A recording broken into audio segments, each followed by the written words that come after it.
Showing you colors that should not be possible. A red brighter than white. I don't know how you're going to do this on a monitor, but sure. Speaking of the onion, yes. That is a place. I think they're supposed to be reviving it today? Tomorrow. The 2nd of July. Whenever that is in wherever the onion is. 2nd or 3rd. Okay, I heard 2nd. That news video is great too. I downloaded the maps from that video and played a few levels. Oh, this one? Yeah, we'll check that one out tomorrow. That's the plan right now. Okay, let's have a look at this one. It is exactly 1:20 a.m. and I'm That's about when I go to bed. about to show you colors that not only have you never seen before, but you probably weren't aware they even existed. Today, we're talking about chimerical colors. No, I'm not just going to be showing you a shade of random, gross brown orange that you've never seen because it sucks, but because they are usually physically impossible to see. Let me explain. Okay. They are called imaginary colors, and they're called imaginary not because they don't exist, but because they don't usually exist. Right. Or at least they don't usually exist in a way that we can see them. See, there's this thing called the visible spectrum of light, and those colors exist outside of the visible spectrum of light. But here's the really cool thing. With a bunch of yada yada science that I explained in my last video about imaginary colors, sometimes we can exhaust the cells that detect color in our eyes so much that we are able to see colors that are not usually visible to the human eye. I would assume this is probably... The way you would do this on a monitor, I would assume you would use different colors that would then trick you into thinking... Like, you would use different pixels of different colors to trick you into thinking it's a different color. That's, I'm assuming, where this is going. Because otherwise I'm not really sure how you would do that in RGB. On, like, a regular sRGB display. I assume we'll go into that, though. Super cool, right? It sounds so pretty I talked cool. a little bit about chimerical colors. That is exactly what this is. That is how I was able to show you an approximation of Olo, which is a color that before then, and technically still only like half a dozen people have ever seen in the entire world. And that's also how I'm going to be showing you 3 more colors today. And what are these colors? Well, they happen to have the craziest names pretty much ever.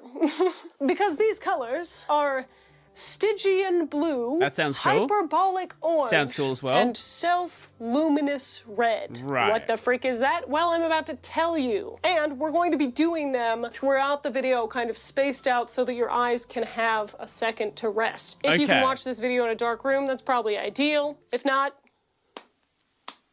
I don't know. It's probably fine, but it'll work the best if you're in a dark room. Okay, you know what? We'll take what she's saying literally. Let us do this. Okay, she says be in a dark room. I guess I'll keep the... You know, I'll turn the backlight off as well. Why not? Here we go. We're in a dark room. There we go. The after dark party. How dark is it for you guys? Oh my god. You know what? Perfect.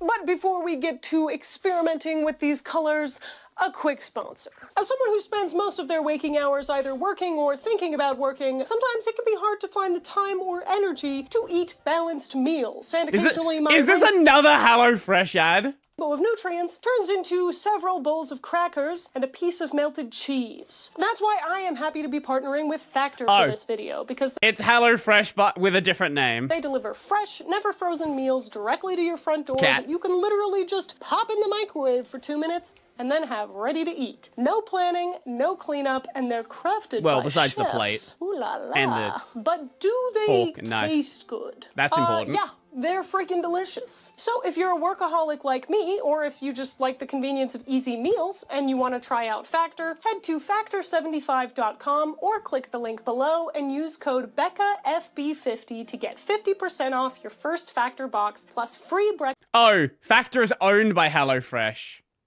Oh, that makes... Okay. Breakfast for 1 year. How delayed... Wait, are you not clicked to the live part of the stream? Because that's a really big delay. Code BECCAFB50 at factor75.com to get 50% off plus free breakfast for 1 year. Now, let's get back to imaginary colors, shall we? So here's the thing, because we have 3 colors to get through today, I figured we would do them from easiest to see to hardest to see. Right. So the first one and the easiest to see by far, in my opinion, is hyperbolic orange. What the crap is hyperbolic orange? Well, it is an orange that has more than 100% saturation. Have I seen the trailer for Cyberpunk Edge Runner 2? I saw a screenshot of it. I've not actually seen it. Now, for some reason, usually will buffer like 2 seconds randomly and end up behind. I see. You are just going to stare intensely and without blinking at the square in the center of the screen, and then it's going to flash to a new screen. When it changes to that new screen, you will hopefully see an approximation of hyperbolic orange in the center of the screen. Ready to try it? Sure. Is it going to work?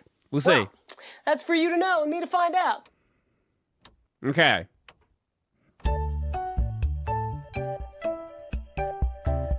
Are we staring? How long are we staring at this for? Okay, this timer is a lot longer than I thought it would be. Not blinking is a hard one. That's not gonna happen with what's going on here. Especially not being in a really, really dark room with a blue and white light.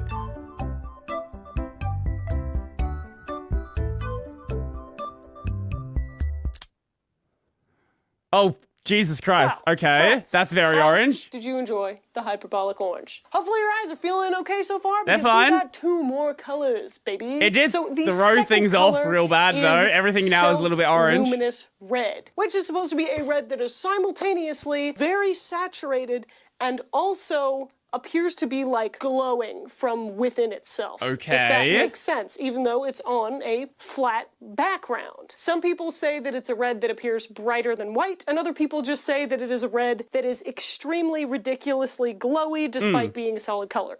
Right. Super interesting. Okay. So I found that the best way Well, to the orange we had, like, that was real, like a really, really bright orange. So I don't know what the hell this red's gonna be. this color was a little bit different than some of the color tests that were done online. I guess scientists, if I did this wrong, let me know in the comments. Without further ado, now that I've let your eyes cool down a little bit, Okay. let's see if we can see it. Are we gonna blind us? If you need to take a break for your eyes, okay. Are you guys good? Are you guys ready to look at some colors?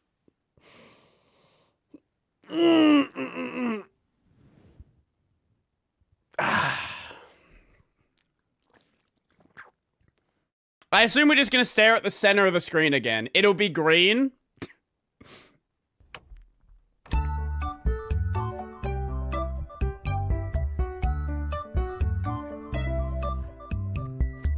I would like to look at what just appeared in chat, but I probably should keep staring at the green.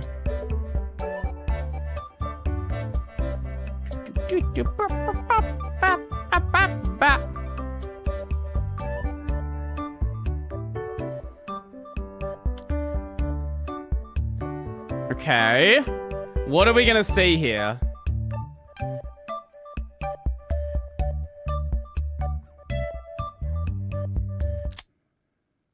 Oh. Oh. So, Oh. Oh, that was weird. Oh, that was real weird.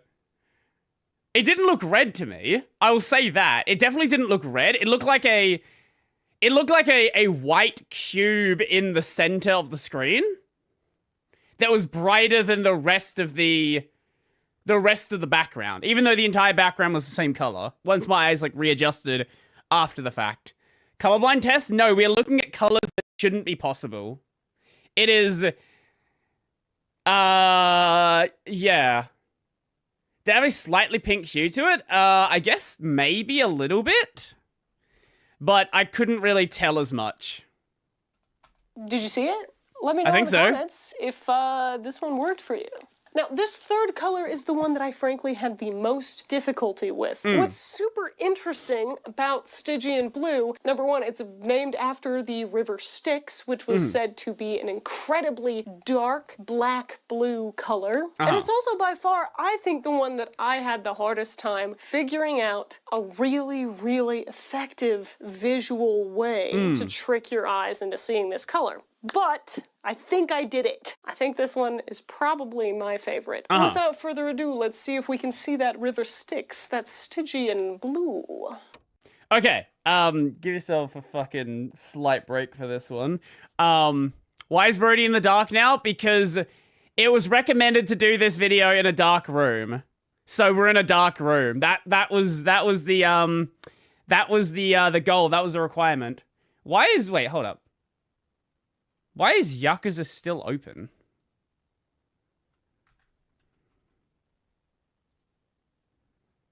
We can't even quit the game. Okay, just stop it like that. I don't know why I didn't just stop. Anyway, okay. I think we're good now. Let us take a look at this Stygian blue.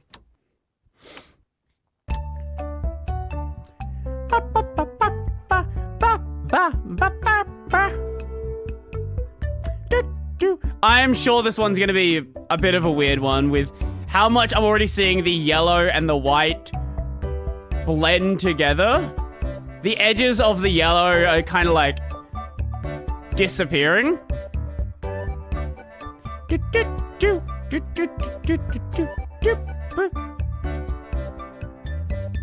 Every time I blink, I'm seeing a weird artifacting around the side of it.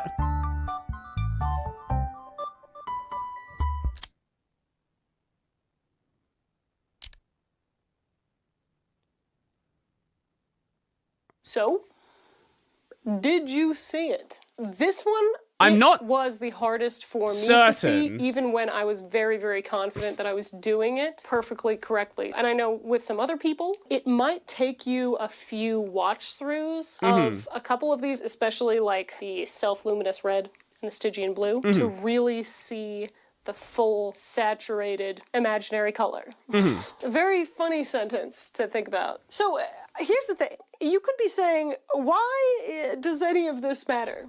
Who cares? That's cool, I guess. It's a neat little party trick. But, like, what is the actual practical application of chimerical colors? Is there one? Imaginary colors? That's a fascinating question. One of the things is that I think it really helps us to understand a little bit more about how color perception and vision works. The way that different people perceive color is a crazy thing to take a deep dive into. For instance, I have no idea if these tests work remotely the same for people who are, say, red-green colorblind or purple-blue colorblind. I would assume I'll not. have to test them out on my brother-in-law and see if he can get back to me. But also, I think that studying these colors really has helped us to understand like how our perception of color works as a whole. Not just like from person to person, but also how we see and perceive the colors that we do. The thing that's super cool about impossible colors, chimerical colors, imaginary colors, is that they essentially prove the idea that a lot of our perception of color is made up.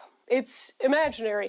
Color is kind of, I've heard it described. Well, we obviously know there's color that exists outside of the visible spectrum, but our perception of color is entirely based on what our eyes are able to perceive. So if you're like, we know that some animals are able to see in different color spaces than we can see, and they would perceive things that we see as one color as an entirely different color.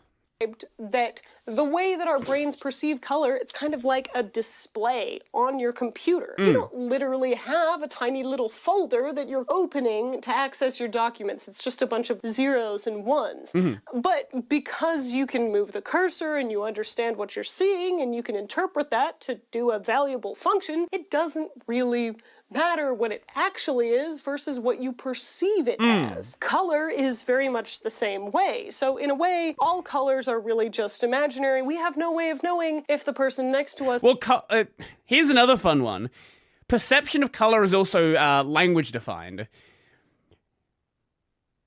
For example, great example of this actually, in Japanese for a long time, there wasn't really a term for blue?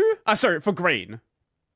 For green, yes. So greens were often categorized as blues. This is why you know, like, green lights in Japan, like a green traffic light is called like a blue light, right? Now, obviously, people are able to see these colors, but the categorization of the color, that is also a linguistic phenomenon as well. Ask someone about pink and purple. Ask someone about purple and blue.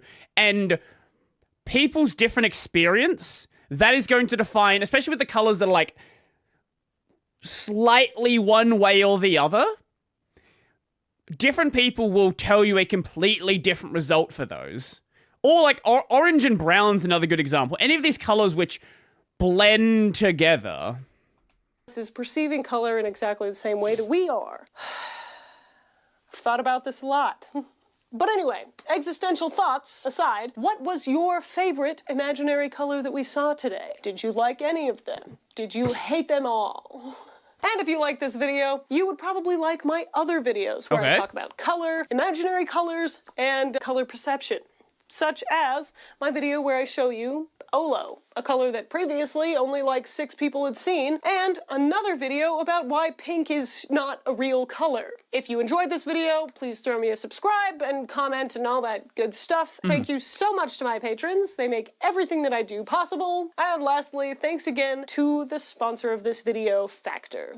I will see you guys in the next video. Until then, have a great week. Don't die. Unless it's with dye. Unless it's with paint. Just kidding. No. Okay, sure. That was fun. That was fun. Oh my god, you guys don't see anything right now. Let me find a white background to use.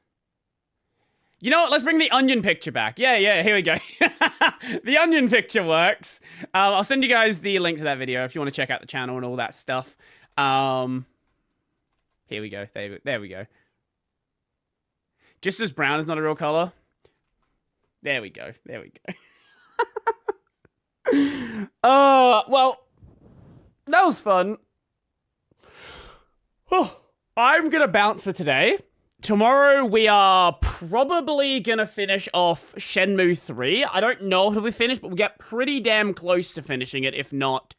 Yeah. So if you've not seen today's video on XFCE, do go check that out. If you've not seen the podcast, go check that out as well. And I am going to go. So, yeah, be good, be safe, don't die, I guess. And, yeah.